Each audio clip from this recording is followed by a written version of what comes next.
Hey, it's Mike from the Mike Wagner Show. Thanks for tuning in to the Mike Wagner Show on Anchor FM. If you're interested in sponsoring my show, you can send me an email to the MikeWagnerShow@gmail.com, or you could also donate to the podcast. Just go to the Donate Listen site, and you can also donate whatever you like. Anchor is the easiest way to make a podcast. For those who are interested, Anchor can give you everything you need in one place for free, which you can use right from your phone or computer. We got creation tools, allows you to record and edit podcasts so it sounds great, and they'll distribute the podcast for you so it can be heard everywhere. Spotify, Apple, Google, many more. And you can make money from the podcast with no minimum listenership.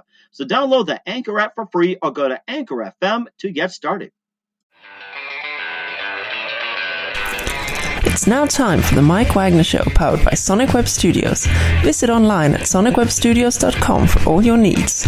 The Mike Wagner Show can be heard on Spreaker, Spotify, iHeartRadio, YouTube, iTunes, Anchor FM, Radio Public, and the MikeWagnerShow.com. Mike brings you great guests and interesting people from all across the globe. So sit back, relax, and enjoy another great episode of the Mike Wagner Show.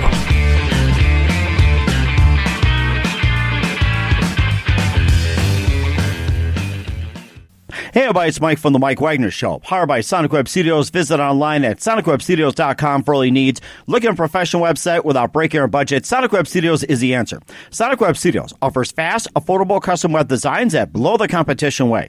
Call today at 1-800-303-3960. That's 1-800-303-3960. Or email to support at sonicwebstudios.com. Mention the Mike Wagner Show. Get 10% off your first order. Sonic Web Studios. Take your image to the next level.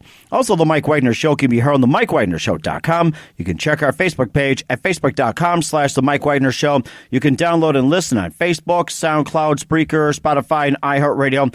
Also on Anchor FM, Radio Public, iTunes, Google Play, Apple, and more. Take the Mike Wagner Show with you on any mobile device. Subscribe to the Mike Wagner Show on the YouTube channel. And also, you can also follow the Mike Wagner Show on Instagram and Twitter today. We're here with a wonderful gentleman on the border of Delaware and Maryland, living out in Ocean City. He's taking in a wonderful view. He's owner of a team building ROI group. And he's also in a group called Little King, he calls himself. And he's got some albums out. We'll be listening to his latest as well, too, and one of his singles later on the program. He's got about several of them right now. And some talk about a concept, some talk about generation. And we just have a very, very talented dual career person. We'll get more into that. But right now, live from beautiful Ocean City, where I'm sure the ocean view is perfect. We love to be out there. Live, ladies and gentlemen, from the ocean, the Little King himself, Ryan Rosoff. Ryan, good morning, good afternoon, good evening. Thanks for joining us today. Hey, it's great to be with you, Mike. Thanks for that lovely introduction. I feel way more important now than I actually am in real life, so really appreciate that. But then a little king is more of a misnomer. You feel like a big king. That's the thing. So yeah, well, I make jokes about that. Little King is actually, in theory, the translation of my first name, Ryan. So back in the late 90s when I was forming my own group and decided I was just going to kind of take reins of the project, since musicians typically can be really flaky, I figured if I was going to get anything done, I probably ought to do it myself. So came up with the name Little King. So sort of like Little Tyrant, maybe. I don't know, exactly where that came from. But anyway, that's me, my friend, Little King himself. I was just going to ask you how you got started as well, too. But of course, you also have you're also owner of Team Building ROI as well. We can talk about that. But first, let's talk about how you got started in music and Little King. Yeah, absolutely. So I grew up in Seattle in the 80s, and, I really was opened up to a lot of music by my brother, who's a couple of years older than me, as well as my parents. See, my dad's a big Stones and Beatles fan, from the 60s, and then my brother, like I said, is 3 years older than me, so we were bringing home a lot of albums and having stereo wars back in the day. He was a real big Led Zeppelin guy and kind of into Iron Maiden, some of the heavier stuff, and I was more into Rush and, Pink Floyd, things like that. So he would play a song, and then I'd play a song, and we'd kind of crank it back and forth from his room to my room to his room, until my mom would come up and tell us to knock it off. So I always loved music, and songs stuck in my head. I can still recite commercials from the 70s and the 80s when I was a little kid, so it's just something I've kind of always gravitated towards. And then, as I moved to El Paso in the early 90s down to Texas, I I was playing guitar and started listening to some music down there that was a little different, and got involved with some musicians. One thing led to another, and so like I said, in about 1996 or so, I formed Little King because I wanted to make some songs myself. So basically from there, I've released about 4 albums and a couple EPs in the last, almost 23 years now. So it's amazing. 23 years goes by in the blink of an eye, but here I am in Maryland / Delaware talking to you. And yeah, I mean, like I said, it's been a blur, and a lot of good times, a lot of perseverance and things like that. So at the end of the day, I'm pretty proud of the output, and certainly haven't finished. We got a lot more to do, including this year. We got some new music hopefully coming out soon. So that's a good catch up right there, I think, Mike. And of course, too, you've got one we're going to be playing as well, too, and it's just amazing. Going back to the Stereo Wars as well, too, and I remember being involved in Stereo Wars. Somebody has we're going by brands, Sony, Lloyd, Panasonic, and I'm trying to think of some of the other big ones. You had Pioneer, Sanyo, they had those Sanyo. Oh, yes. Oh, my gosh. It's like, what brands did you actually have when you got in these wars, and who blew out their speakers first?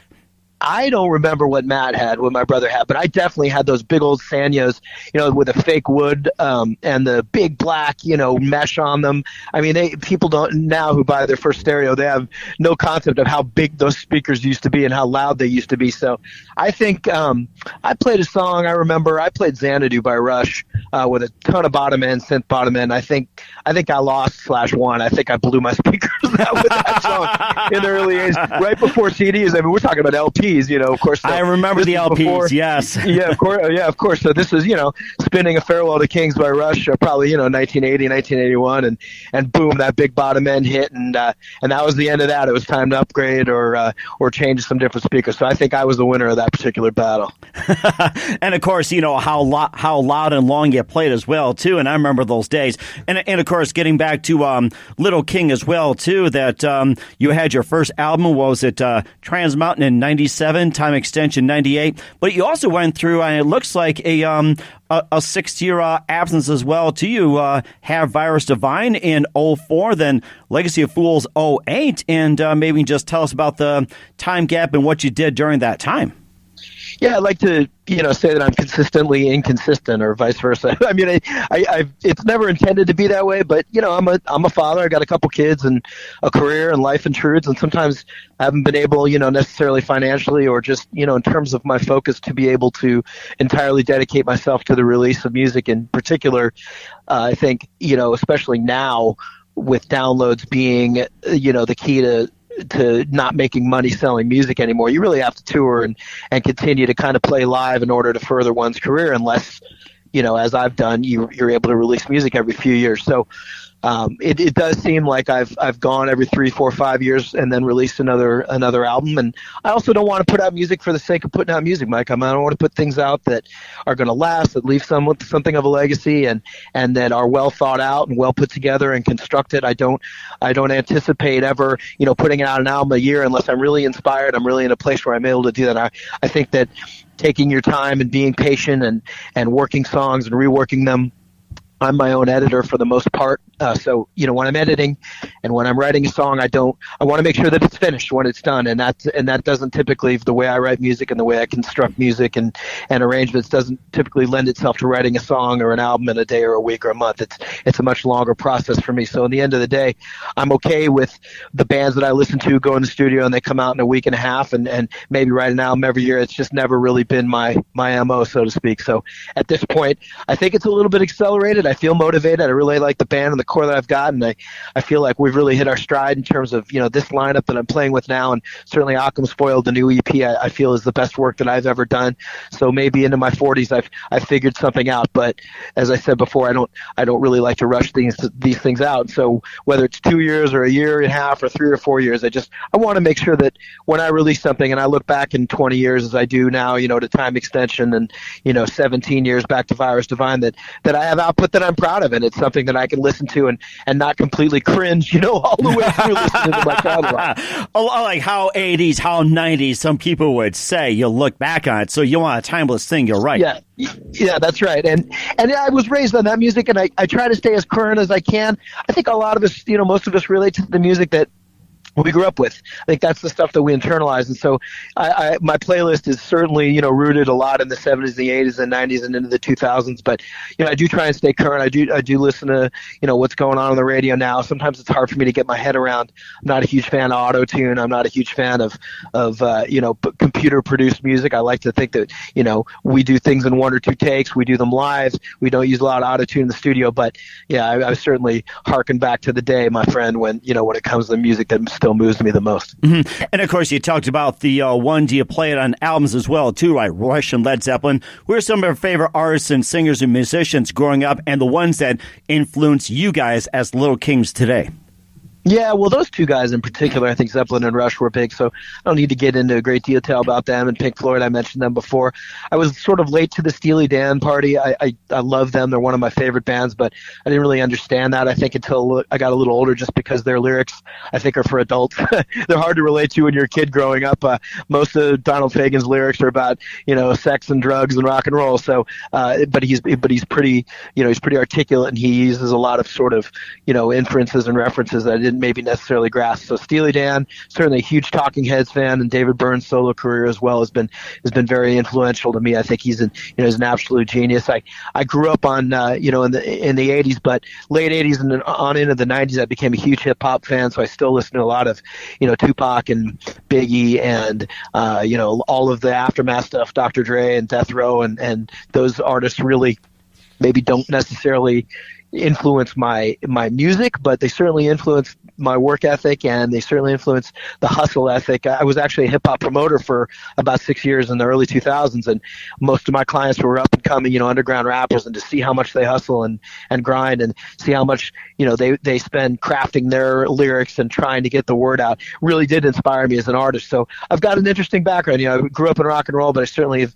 listened to a lot of hip hop, and of course, jazz and reggae. I'm a big Peter Tosh fan, and I enjoy a lot of the Jamaican music too. So I think all of those styles somehow, some way work their way into being Little King. I'm not exactly sure how. If you ask me, I don't know that I'd be able to tell you, but I'm pretty boring when it comes to classic rock stuff, but I think I've got a lot of the other things that worm their way into my music as well. You mentioned jazz as well too. Who are some of your favorite musicians when it comes to jazz?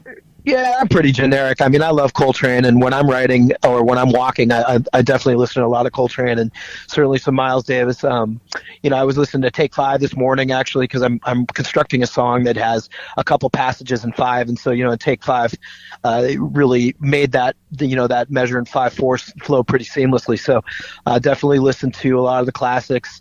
I don't know that I can listen to a ton of jazz.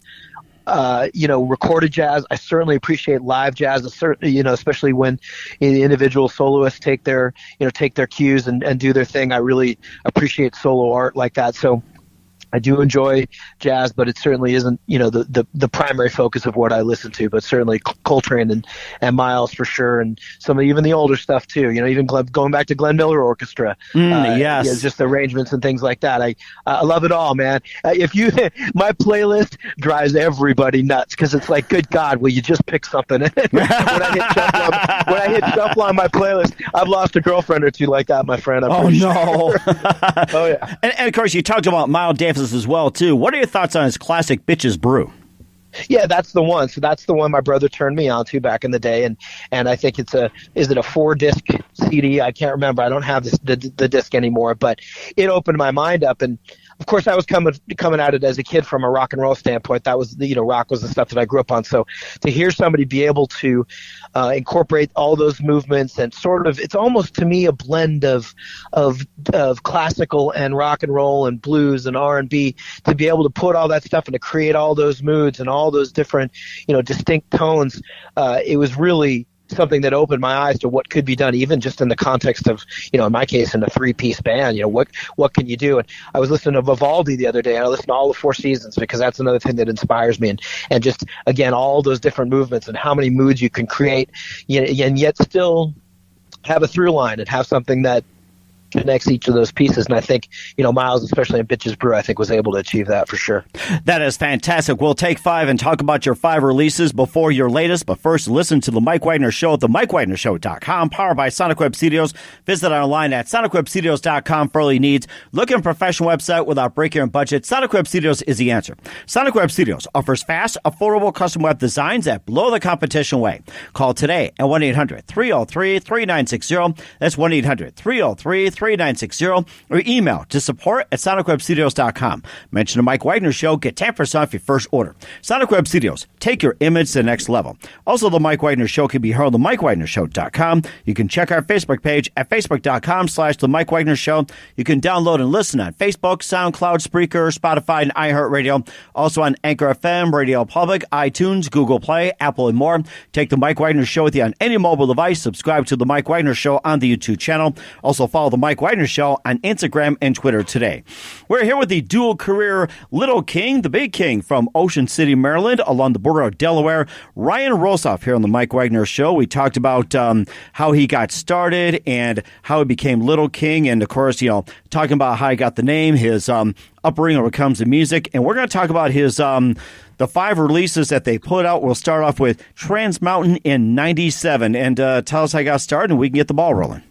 Yeah, it was a brutal process. I had no clue what I was doing, my friend. It was one of those things where I'd written some songs. I think I was 23 or 24 years old as I was writing those songs, and was trying to describe the arc of a relationship. Even though I got married at a young age. I was 20 when I married my first wife, and I was trying to express what it was like to fall in love and also be able to kind of see the writing on the wall that maybe things weren't going to work out. And so Trans Mountain is a place in El Paso, Texas. It's actually the highest point in the city. It's about a mile high, and it's a pass that goes from northeast El Paso to the west side. And so Trans Mountain was a metaphor, but I just, as decent as the songs were and as decent of a guitar player as I was at that point, I wasn't a producer. I wasn't a great arranger, and I certainly wasn't a great singer. And so I like to joke with people, you've got to be really close to me to be able to hear that album. It's not available anywhere online. I think my family and about 700 unlucky people from Texas, we used to tour all over Texas back in the day, have that album. So I'm sure at some point and sometimes someone will post it online, and I'll roll my eyes and take it like a man. But it was a good introduction to me. I almost consider it to be a demo, but it certainly was nothing other than just sort of a learning process for me. Mm-hmm. And he also went a year later to Time Extension, which came out in '98. It's a concept album about a fictional man's life. And tell us about that second album. Yeah, so I've always had sort of a concept of time and how precious it is and the passage of time. And so that was a pretty big leap from 97 to 98. I think, I took a lot of singing lessons, and I was playing a lot more, and I really had this high-minded concept of a man on his deathbed and sort of being revived. And actually the album opens in the emergency room, and he's looking back at all the places in his life where he might want to go back and do something differently than he had done. So each song, on Time Extension is sort of one of those points where he might go back and change things. So it talks about spending a little more time with his family, perhaps not selling out.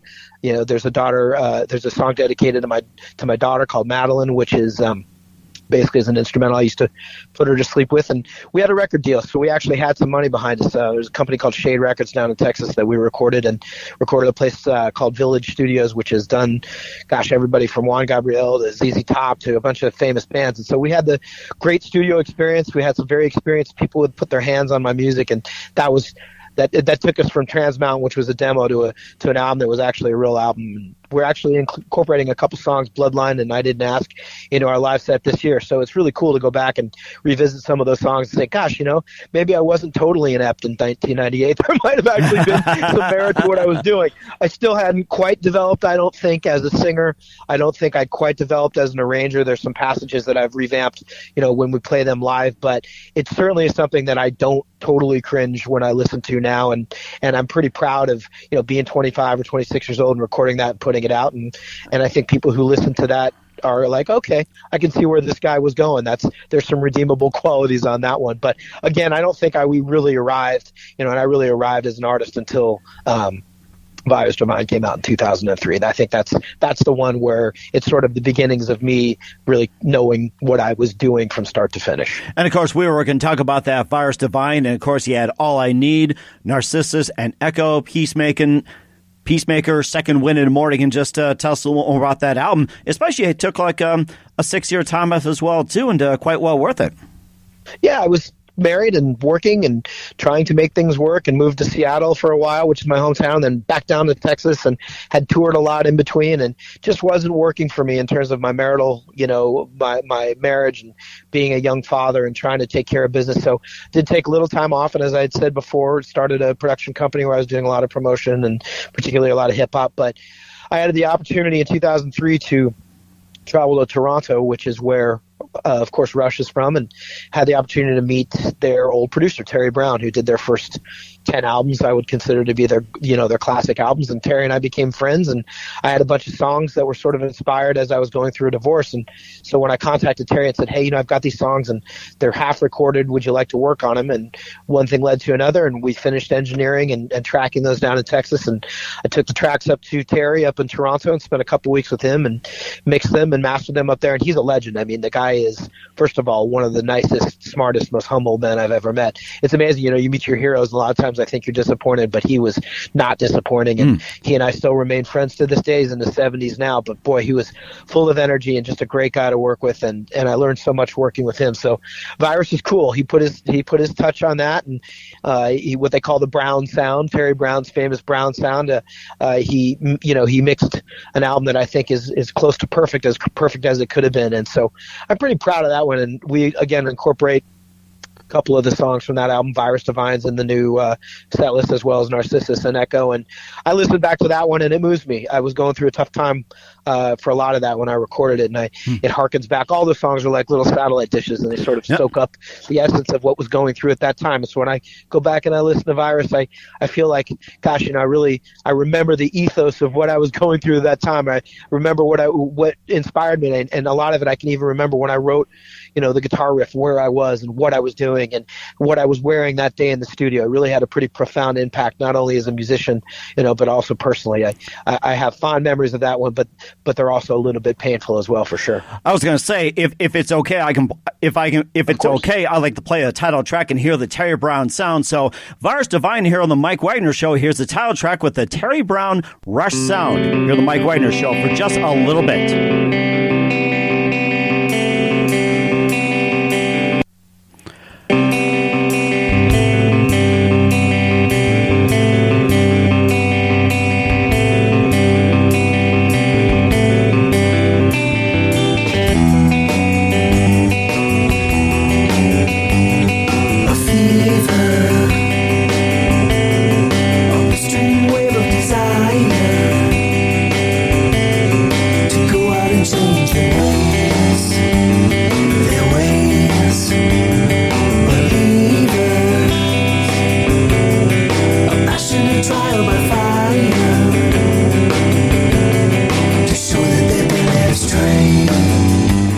That song kind of reminds me in a way in like Rush as well, too. A little bit of Alex Lifeson, a little bit of Neil Peart, maybe a little bit of Geddy Lee. That's what kind of makes me think of. You talk about Terry Brown as well, too.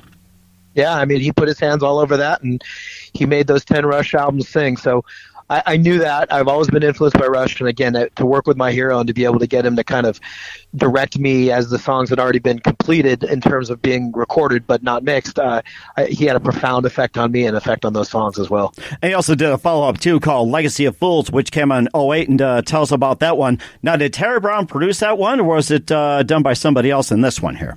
No, I'm actually the producer on all the Little King records. Okay. Terry engineered, or Terry mixed Virus, but no, I've produced all 6 Little King records, and Eddie Garcia, who is the drummer and my good friend, is also the engineer. He owns a studio down in Texas, so we do a lot of the tracking, most of the tracking at his house, his home studio. So we had taken 3 or 4 years off. Again, I actually became a high school English teacher for a couple of years very nice. Down in El Paso, yeah. So I have a degree in creative writing and English from University of Texas, El Paso. So I actually decided to put that to use. I was tired of promoting hip-hop records and being on the road all the time. And I had just gotten married again to my second wife and had another kid. So congratulations. Yeah, thanks. Legacy was the second year that I had taught, and I was really impacted by teaching and seeing the state of the education system in the United States. And it was also sort of the tail end of the Iraq War, which I was pretty outspoken against, even at the outset of it, and wasn't a big fan of what we were doing in terms of our sort of imperialistic tendencies, as we tend to have sometimes in this country. So I was sort of protesting that and really talking about my relationships, the things that I had done right and wrong in the previous relationships, as well as 202, which is the last song, and 202 was the name of my classroom, and really is sort of my statement, from the inside out, of looking at the state of education in the United States and public education in particular. And so I was really writing a message to my students, many of which still 12, 13, 14 years later still contact me and I'm still in touch with. And that's very gratifying. But I remember one time playing some of my songs from that album as, all of a sudden their English teachers got an album coming out, and I tried to keep that stuff pretty hidden. But, kids are pretty industrious, and they certainly know how to use the internet back then better than I did. So they were able to find out kind of what was going on, and actually finally had one class period where I spent 60 minutes just going through some of the lyrics, and that one was again a message to my students, and 202 something that I'm pretty proud of too. We don't play that one live, it's a little difficult to pull off, but as I listen back to that one, it's particularly satisfying, as is Collateral Damage, and a couple others on there. Mea Culpa is a song about apologies. Mea culpa means my bad, so to speak. So those still make their way into the set. And yeah, Legacy of Fools is my legacy. What are we leaving behind? I always like to poke a little fun at myself. So if it's a legacy of fools, I guess I'm the fool that's leaving it behind. But I make music because I want to leave something for my kids and my great grandkids who'll never know me. They'll never get to meet me. But perhaps if they have my music and they have my words and they're able to listen back, in 100 years or whatever, they'll have a good sense of who their great grandfather was, and that's pretty cool to me. So it's a big part of what I do and why I do what I do. That sounds amazing too. We'll get into your second latest release, OD1, which came out in 2014, and your new one as well too. But first, listen to the Mike Wagner Show at themikewagnershow.com, powered by Sonic Web Studios. Visit online at sonicwebstudios.com for all you need. Look at a professional website without breaking our budget. Sonic Web Studios is the answer. Sonic Web Studios offers fast, affordable custom web designs that blow the competition away. Call today at 1-800-303-3960. That's 1-800-303-3960, or email to support@sonicwebstudios.com. Mention the Mike Wagner Show. Get 10% off your first order. Sonic Web Studios. Take your image to the next level. Also, the Mike Wagner Show can be heard on the MikeWagnerShow.com. You can check our Facebook page at Facebook.com/The Mike Wagner Show. You can download and listen on Facebook, SoundCloud, Spreaker, Spotify, and iHeartRadio. Also on Anchor FM, Radio Public, iTunes, Google Play, Apple, and more. Take the Mike Wagner Show with you on any mobile device. Subscribe to the Mike Wagner Show on the YouTube channel. Also follow the Mike Wagner Show on Instagram and Twitter today. We're here with Ryan Rosoff of Little Kings here on the Mike Wagner Show. We talked about his first 4 albums, especially the first 2 starting in the late 90s, going into Virus Divine and Legacy of Fools for the 2000 campaign, and jump ahead to 2014 OD1, which is leading up to the brand new, soon-to-be epic Oakland's Foil. And let's talk about OD1 and tell us more about it and why the name OD1. So I was moving back from California, where I had been living for about 6 years. I was moving back from California to the eastern shore of Maryland and Delaware, where I am now.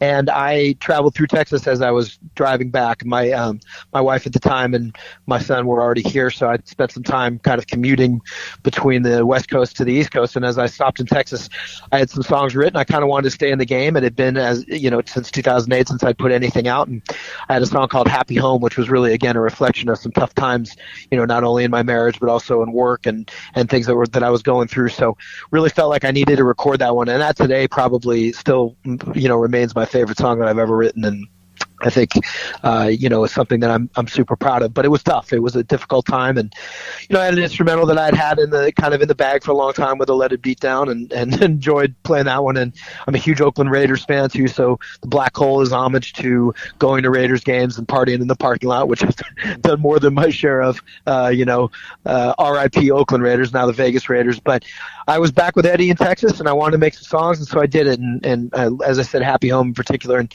OD1 is also homage to organizational development, which is, as you've mentioned a little bit, I own a team building company, and team building is sort of under the umbrella of organizational development. That's what we do, to help teams, corporate teams function together outside of their work environment and help them learn a little bit about communication and leadership styles. And so OD is the terminology we use for organizational development. So it was a play on that, as well as overdose and whatever other OD acronym you could come up with. Wow. But that's what was going on with OD1. Wow, that is something. I was going to ask you what OD1, I was going to ask you about team building ROI. Now I got myself a pretty good idea. So it's basically like in between your singing, songwriting, and albums as well, too, team building ROI. And what are some of the current projects you're doing with OD1 as well, too, as part of team building ROI? Well, Team Building ROI, OD1 was just the name of the album, but Team Building ROI is the name of the company. And so I've owned and operated that since 2011, so we're into our almost at 9 years. And we actually facilitated over 200 events a year for the last couple of years, so we were very busy out in Silicon Valley. It's a little bit of a weird time now with the coronavirus. One thing people don't want to be doing necessarily is getting together in a small space with large groups of people. So we've had 5 or 6 events just in the last week postponed, which we sort of anticipated. But our clients are Google and Apple and Facebook and Yahoo and Intel and Cisco and Adobe and all of those companies that are sort of up and down that peninsula from South San Francisco and Palo Alto all the way into San Jose. That's what's considered Silicon Valley. So our headquarters are there, my office is there, and all of my staff. Even though I live on the East Coast, my business partner Jay, as well as his, our staff is back there. So we facilitate team building events, everything from zombie scavenger hunts to food truck team building to, we build bicycles. We have all sorts of different, food-based challenges and trying to get people away from technology. So we do murder mysteries and we do mobile team escapes, which are escape rooms. So lots of different fun stuff for teams to step outside of their work environment, whether it's a group of 10 or 15 or a group of 800, which we've done on a battleship somewhere near San Francisco. We do battleship. I love it. Yeah, we do. So we do a lot of really fun stuff. And again, I think, at this point, we're fairly well established after 9 years almost in Silicon Valley. So things are good. Although right now, as I said, just with the scare of the coronavirus, people, not the virus divine. It is not a divine virus by any means. Right, yeah. Coronavirus is quite the opposite. So people are a little sketchy right now in terms of booking team building events, but we shall weather this storm, and we're coming up with some alternate solutions in terms of people working from home, how they might be able to team build remotely, working from their workstation at home rather than being in the office. So that is my life. That's my paycheck. That is, outside of the music, that's where my passion lies. So the combination of team building and running a band and being in the music business and, having kids and, being a, Mr. Mom, because I'm a single dad again. And so laundry and grocery shopping and breakfast, lunch, and dinner is my job for the most part too. So, I'm a busy guy, but at the end of the day, if I wasn't busy, when left to my own devices, I tend to get in trouble. So it's probably good that, that I stay busy. Wow. You are the ultimate dual career person, and I'm ready to jump in and play one of those games as well too. You've got some great ideas. I have to say that. Thank you. I appreciate that. So when Occam's Foil was released, and Occam's Foil came out late at the end of the year, my business partner and I don't even talk about music, and it's funny because he is a bass player and knows a lot of my songs from back in the day, and he actually went to Berklee School of Music for a while, so he's very good. But we're so busy with work that we never even discussed the fact that that I had an album coming out. So I think he was pretty surprised, like, oh yeah, by the way, here's my EP. So Jay has not even, I don't know if he's even heard the entire album yet, but yeah, Occam's Foil came out at the end of last year, and we really got started with a promotion at the beginning of this year. And I'm pretty excited because things seem to be going really well. People seem to be taking to it, and in the 6th album, boy, if I don't know what I'm doing, by this time I probably should quit. So I'm pretty excited with Occam's Foil so far. It sounds great too. We're going to play a track off of that. We're going to play a Forgotten Mile from Little King right here on the Mike Wagner Show. If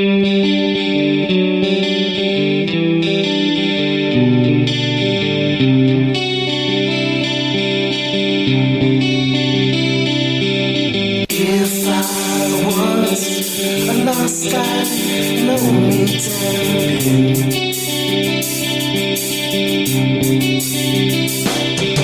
crossing on a crazy coastal road.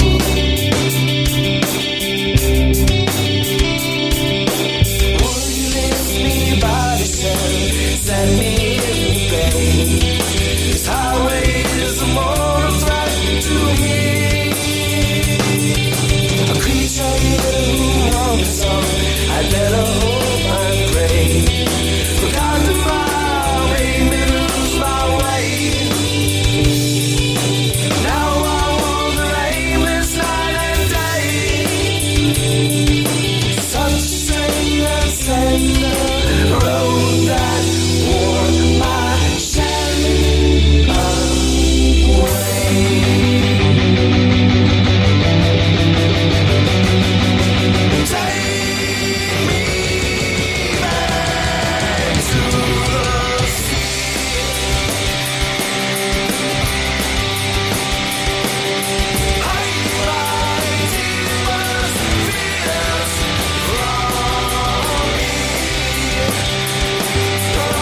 is Forgotten by Little King here on the Mike Wagner Show. And tell us more about that album and that song in particular, and what inspired you to write it. Yeah, so Forgotten Mile actually is an area of Delaware that I lived for about 3 years. It's about a mile from the ocean, and it's unincorporated, so it's between a couple cities. But it's just the name of the area. And I'm an English teacher, right, or reformed English teacher, so I like metaphors. And it's an area where tortoises cross from the ocean to a bay, and then they lay their eggs, and then they go back to the sea. And so it's a process that happens all over all over the world. But we see the tortoises crossing the highway right where I lived, and most of them don't make it. To be honest with you, they get smashed. And so I saw it sort of as a metaphor, for living in a place that I wasn't necessarily anticipating living, and maybe it wasn't my favorite place in the world to live, but trying to make the best of it and sort of feeling like one of those tortoises trying to dodge traffic, as I'm crossing back and forth across the river or across the road. So that's Forgotten Mile. And Occam's foil is sort of based on the theory of Occam's razor, which Father William of Occam was a friar from 1300s in England, and his basic theory, which came to be known as Occam's razor, was the simplest answer is usually the correct one. And the theory is a little more complex than that, but in essence, that's what it's been distilled to in modern day. Is whatever the simplest answer is probably the correct one. And I don't necessarily believe in that. I think it, in his time, it discouraged people from questioning the church because, again, he was a religious man. And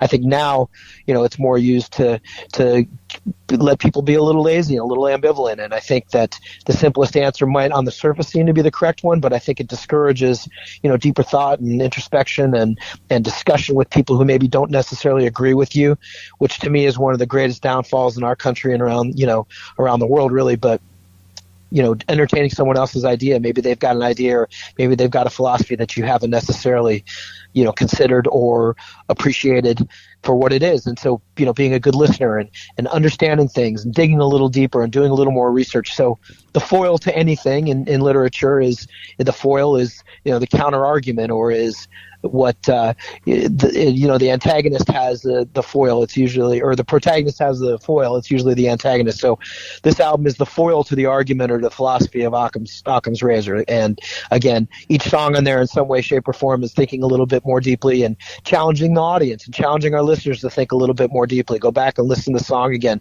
listen to the words, see how they're married to the music, see what they can do to open your mind up a little bit and bring that philosophy back to your own life and to your own work and to your own, impetus to go out and do better and do more and talk to somebody who you maybe necessarily doesn't agree with you. And so it may be a high-minded concept that's a little hard and difficult to get across in an interview or in 5 songs on a record, but that was certainly the motivation for calling it Occam's foil, and I think it works. It sounds like it really works, and it's getting my mind gear on this whole thing too. And of course, you have a couple ones, Hate Counter and The Skin I'm In. You can just tell us about those very briefly. Yeah, the Hate Counter was written down in El Paso, where we recorded, as always, and it was written before and after that horrific tragedy at Walmart where 20-some-odd people lost their lives from a shooter who had come in from Dallas and was inspired by hate. He was very much subscribed to a white supremacist attitude, and it was, in El Paso, in between times that we had recorded the instruments, gone home, and then come back and recorded the vocals. So inspired by that, as well as El Paso being right on the border, we were in very close proximity to the places where kids were separated from their parents in migrant camps along the border. And we saw many of those places as we were driving up and down, because in El Paso, again, you're literally right on the Mexican border, and you can look across from most of the city into most of Ciudad Juarez, which is a city in Mexico. So seeing that, understanding that was what America stood for at that point in time and was not what I wanted America to stand for, I was pretty angry and pretty pissed by those two particular events. And so it inspired me to write an angry song, and the music had already been written. So I went back, and Hate Counter was my response, throwing kids in a cell and building big, beautiful walls. It's not where I come from. And so El Paso is a really strange city, but it's a beautiful city, and the people are great, and seeing those tragedies and the things happening there was inspiration. And The Skin That I'm In was sort of the answer to Happy Home, which, as I said, was from OD1. Is probably one of my favorite songs that I've ever written. And it was sort of a sad and plaintive song. Well, The Skin That I'm In is describing the circumstances that were going on in Happy Home, and then ultimately sort of ends on a note of triumph, which is how I feel in my life 5 years after writing OD1. I feel very much liberated from the things that were constraining me and the angst and the sadness and the sorrow that I was going through back in 2014. I feel like I am finally at one with the skin that I'm in, which is the final line in that song. And it deals with marital infidelity, and it deals with a little bit of the paranoia that goes with it and some of the things that I was encountering as I was writing that song. But again, ultimately ends on a note of triumph and segues into what I consider to be my greatest guitar solo on that song. Probably the greatest guitar solo I've ever played, and sat down, did it in one take, put the guitar down, turned to Eddie and said, "We're done, buddy." And I listened back to that, and I'm super proud of what we achieved with that song. I think it's, if Happy Home isn't my favorite song I've ever written, The Skin That I'm In is probably my favorite. It sounds like your best work as well, too. And do you have any upcoming plans for later on in 2020 or maybe in 2021? Well, we're going to definitely play as many shows as we can.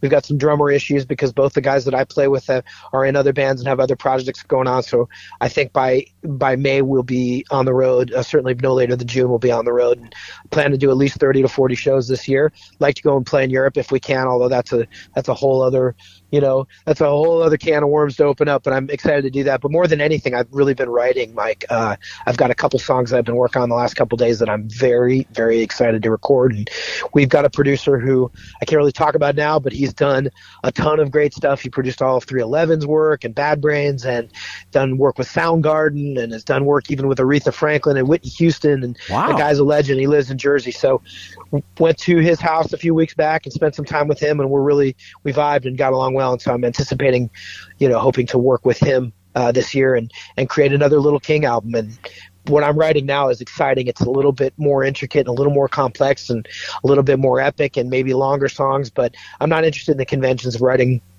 4 to 5 minute songs anymore. I'm interested in stretching out and putting together an entire concept piece that may segue from one part into the next and the next, sort of like Dark Side of the Moon or maybe, Rush's 2112. I think those are good examples, and that's what I'm working on now. So exciting. Touring and more music and recording and getting the word out and talking to people like you. All of these things are what I love to do, and they keep me going from one moment to the next. So Little King will never stop. As long as I'm breathing, there's going to be Little King moving forward, and that's who I am, and that's my philosophy, and I don't anticipate that stopping anytime soon. That's fantastic. I was going to ask you about any plans for an upcoming tour in 2020. You're talking about 30, 40 dates. Where are some of the cities that you're looking to play in those 30, 40 dates? Well, we have a really good base of fans on the West Coast and into the Southwest. So if you were to start in El Paso, you work your way through Arizona and New Mexico and up into California and Washington and Oregon. And we've got a lot of fans and friends up there. And then, I live on the East Coast now. So nice thing about living on the East Coast and playing in a band is that cities here are so close together. When you live in El Paso, the closest major city is Tucson, which is 320 miles away, and Phoenix, which is 400 miles away, and Albuquerque, which is another 300 miles away. Whereas when you're living in Ocean City, Maryland, you've got Baltimore and D.C. and New York 3.5 hours away, and Philly. And if you go south, you've got Virginia Beach, and down into Raleigh, Durham, Chapel Hill. Cities are much closer together, so you can really tour in Jersey and New York and Pennsylvania and Maryland.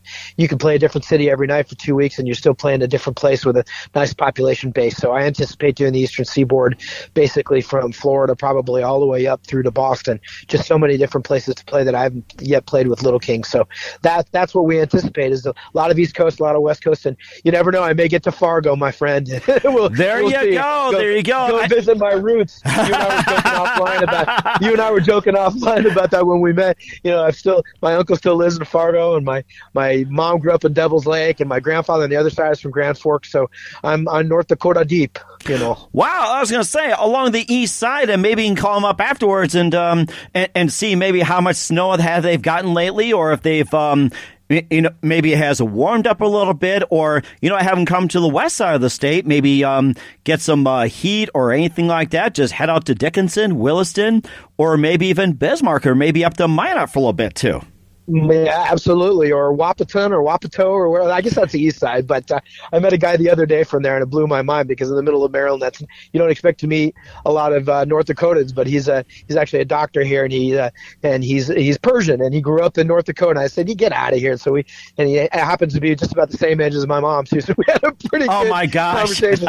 It's a small world, man. And you actually take the time to sit down and talk to people rather than get off your phone a little bit and actually look someone in the eye and have a conversation. It's amazing how interconnected we are and how many strange, funny, happy little coincidences there are if you just spend the time talking to people you might not otherwise talk to. Mm-hmm. And here's a really funny story, too, since we're on the subject of North Dakota. We first came to North Dakota in 2007 from Chicago. I actually got recruited by an Arizona consulting firm to work some media outlets, including one of the radio stations in western North Dakota. When I resumed my radio career, I had a number of people come up to me, as the name Mike Wagner. I relate to this Wagner, that Wagner. I look at them and says, no, they're back in Illinois and Wisconsin. So it looked at me, it's like, I'm the only Wagner that's not connected in North Dakota. But yeah, you do. You're right. You sit down and talk to people, and it's amazing how you get all these backgrounds, what you learn from people, too. It's just amazing.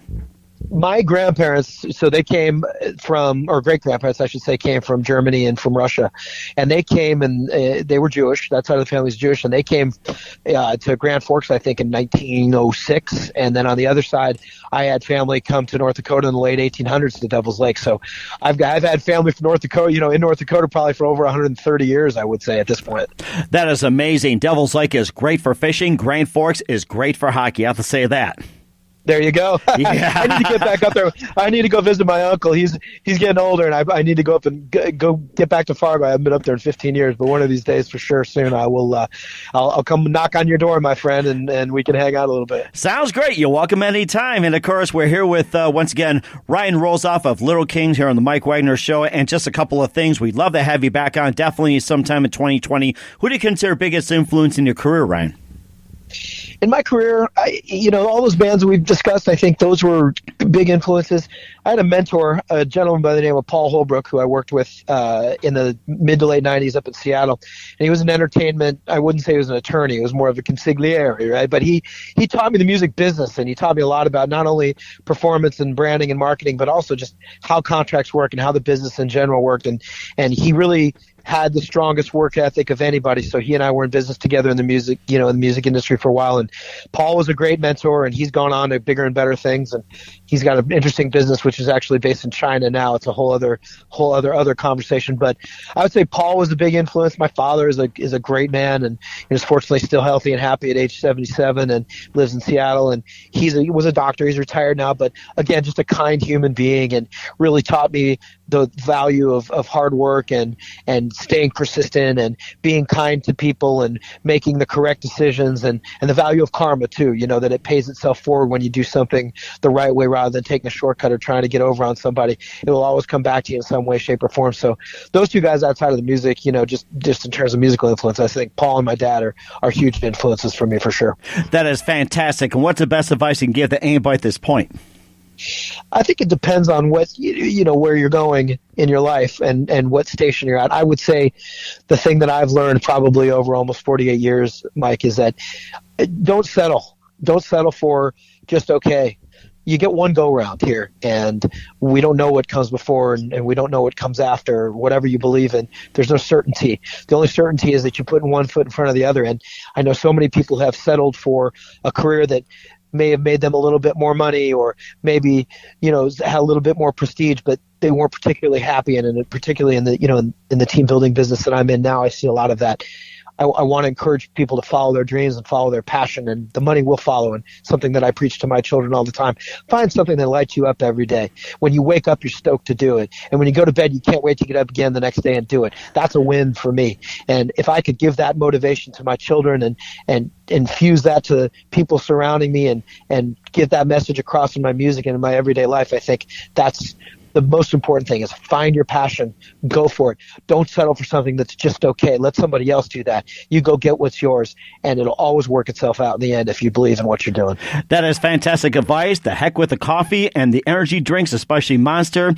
and let's pursue the dream. That's fantastic. Ryan, just want to say a big thank you for your time. You've been fantastic. Look forward to having you again soon. Once again, Ryan Rosoff of Little Kings here on the Mike Wagner Show. Once again, before we go, Ryan, we'd love to have you back on again in 2020. What are your upcoming projects? What's your website? How do people contact you? And where can people purchase and listen to your music?